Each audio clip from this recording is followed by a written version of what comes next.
Welcome, everyone, to a special journey through American history. Today, we're diving deep into the pivotal moments that shape the United States. It's going to be a fascinating timeline, helping us really grasp how this nation was forged and continually transformed. You ready for this? Absolutely. I'm thrilled to walk through time with you. It's truly incredible to see the threads that connect the past to our present. And where better to start than at the very beginning, with the birth of a nation? Couldn't agree more. So let's rewind to the 1770s. We're talking about the 13 colonies, still very much under British rule. What really set the stage for all the dramatic change that was about to unfold? What lit that initial fuse? Well, you've got to look at the aftermath of the French and Indian War in 1763. Britain was left with enormous debt, and their solution was to turn to the colonies for revenue. They started imposing new taxes. First, the Sugar Act in 1764, then the Stamp Act, hitting everything from legal documents to newspapers. Can you imagine the frustration? I can only imagine. I mean, it must have felt incredibly unfair. No say in the matter, just these new financial burdens. Is that where the famous phrase, no taxation without representation, really gained traction? Precisely. That phrase became the rallying cry. Leaders like Samuel Adams really championed that idea, articulating the profound anger of the colonists. Tensions just kept rising until fighting erupted at Lexington and Concord between British soldiers and colonial militias. And just like that, the American Revolution had officially begun. Britain, of course, tried to crush the rebellion, but the spirit of independence had taken hold. Wow, what a pivotal start.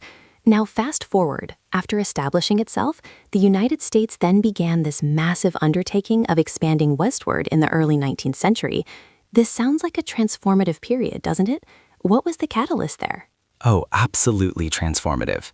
The biggest catalyst was undoubtedly the Louisiana Purchase in 1803. President Thomas Jefferson acquired this immense territory from France, practically doubling the size of the fledgling nation overnight. It was huge.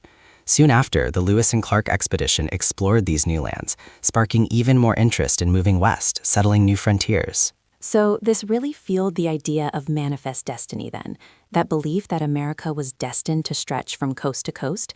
It sounds romantic, but I imagine it wasn't without its challenges, especially for the people already living there.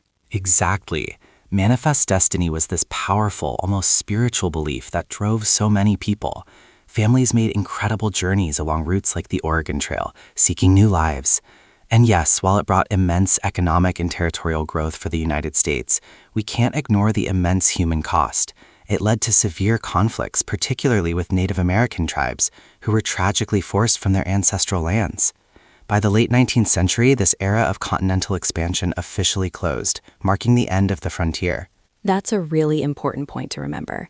Now, pivoting to perhaps one of the most painful chapters in American history, the mid-19th century and the Civil War, what was truly at the heart of this incredibly divisive conflict?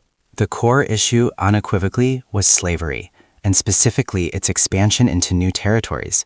After Abraham Lincoln was elected in 1860, many southern states whose economies were deeply intertwined with enslaved labor feared losing their way of life. They decided to secede from the Union. The war officially erupted in 1861 with the attack on Fort Sumter.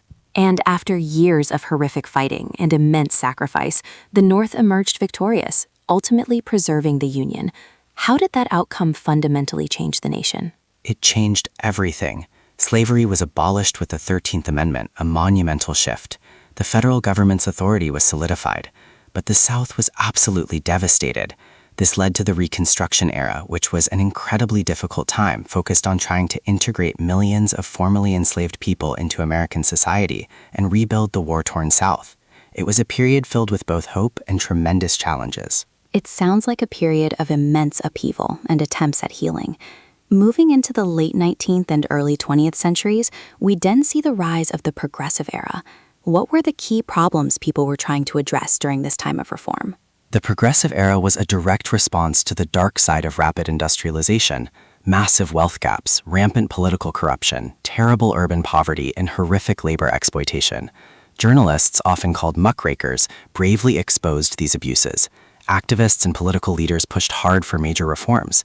They truly wanted to make society fairer and safer. So what kind of tangible changes came out of all that effort? What were some of the biggest successes of the Progressive Era? Oh, significant changes. Laws were passed to break up powerful monopolies, improve working conditions, ensure food and medicine were safe, and critically, women's rights expanded significantly, culminating in the right to vote.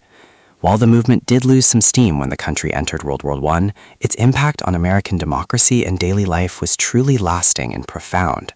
Speaking of World War I, let's talk about the 1910s, when the world was plunged into this massive global conflict. How did the United States, which had largely tried to stay out of European affairs, get pulled into this enormous war? Well, the conflict truly exploded in 1914 after the assassination of Archduke Franz Ferdinand, quickly engulfing Europe. The U.S. initially remained neutral, but two main factors drew America in by 1917: Germany's unrestricted submarine warfare, sinking American ships, and the infamous Zimmermann telegram, revealing Germany's plan to incite Mexico against the U.S. It just became unavoidable. And that war had a massive global and national impact, didn't it? Millions of lives lost, including many Americans. What was the aftermath for the U.S.? Devastating. Millions perished worldwide, and over 100,000 American soldiers lost their lives. The war ended in 1918 with the Allied victory and the Treaty of Versailles, which dramatically reshaped the global political landscape. For the U.S., emerging from the war led right into the fascinating 1920s, a decade famously known for its cultural explosion, with jazz music, new fashions, and a noticeable increase in women's participation in society. It was a real whirlwind of change. What an incredible journey we've taken through these defining moments, from the fight for independence to westward expansion, internal strife, social reform, and global conflict. It really shows how complex and dynamic the story of the United States is. Thank you for sharing such rich insights today. My pleasure. These events truly underscore how the United States has been continuously shaped by conflict, by crucial decisions, and by powerful social movements. They aren't just dates in a textbook. They're living parts of our collective memory that continue to influence the nation we are today. It's a story that's still unfolding,